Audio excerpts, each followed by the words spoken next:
What is an officer looking for during a DUI investigation?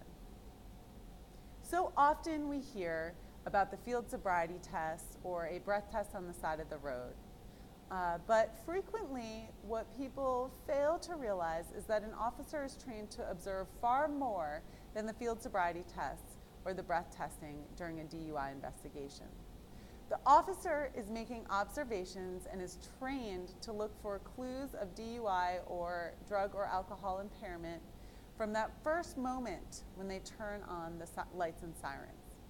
So in particular, the officer may notice the vehicle because the vehicle has done something that has caught his attention in traffic. So that might be speeding, that might be stopping short, that might be changing lanes without using a turn signal, that might be failing to come to a complete stop when taking a right on red. There are all kinds of traffic scenarios that can first get the officer's attention. But once the officer's turned on the blue lights and is going to pull you over, the officer is watching to see how quickly you respond to those blue lights. Is there an inordinate delay? How do you respond to those lights? Do you pull over at the first safe location, or does it take you a while to figure out where it is you're going to pull over? Once you do pull over, the officer is watching to see, do you try to get out of your vehicle before being instructed to do so? The officer approaches your vehicle and will ask for license and registration, or just your license. And what you will notice is, usually if it's a Thursday, Friday, or Saturday evening, and the officer has reason to believe that you might be impaired, we will often see the officer, when you first roll down your window, lean in a little bit to the window to see if they can detect an odor of alcohol or drugs. The officer is also watching to see how you produce your driver's license. If you fumble, if you have difficulty finding the paperwork, the officer will notate that and use that to suggest that you were impaired by alcohol or drugs.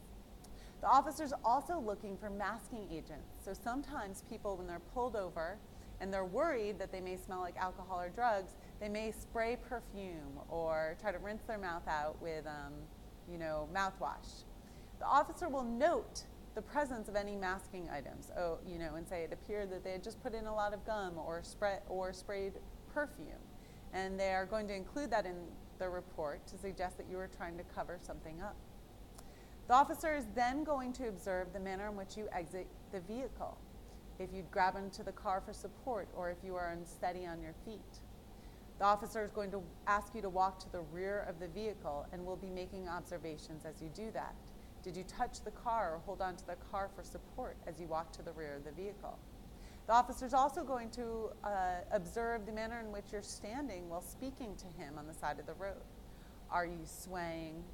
Do you seem confused or evasive? Do you light a cigarette? Again, the cigarette would be the masking agent that the officer is going to include in the report. So it's not just the field sobriety test that can make or break a DUI investigation, but a trained officer is going to be looking for many small details in addition to the larger ones, which would count as those field sobriety tests and a breath test on the side of the road.